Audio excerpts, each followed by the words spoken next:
ইনারে তো মোটামুটি সবাই চেনো। ইনি হচ্ছে আমাদের ওই প্রাক্তন মুখ্যমন্ত্রীর থেকেও বেশি পাওয়ারফুল লোক ছিল। হয়, সত্যি করছি। মানে বাংলার মানুষই ইনি চুল বলেও গণ্য করতো না একটা সময়, এই 4 তারিখের আগে। মানে উনি যে কথাগুলোই কত সেগুলো হুমকি স্বরূপ কথাবার্তা ছিল। বাংলার মানুষদের উদ্দেশ্যে বলছি, একটা ভোটও বিজেপিকে দেবে না। একটা ভোটও যদি বিজেপিকে দাও তাহলে তোমার ওই লক্ষ্মীর ভাণ্ডার, তাহলে তোমার ওই যে যে কী কী ছিল এগুলো সুরক্ষিত থাকবে তো। আর এখন দেখছে যে এইগুলো সুরক্ষিতও আছে আর এগুলো ডবল করে দেওয়া হয়েছে। এমন ওনার সুর বদলে গেছে। দাও কী কয় এমন এমন উনি পোস্ট করতেছে, সমস্ত প্রকল্প বন্ধ করা হোক, যোগ্যতা অনুযায়ী সবাইকে চাকরি দেওয়া হোক।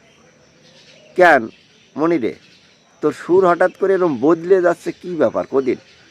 মানে কি তোর ওই পিঠিয়ে টিঠিয়ে বানানো বন্ধ হয়ে গেছে, রোজগার বন্ধ হয়ে গেছে, এরকম ব্যাপার না কি? আমি তো বিষয়টাই বুঝলাম না, একটু বুঝে কোষ দিন। মানে তেরিকে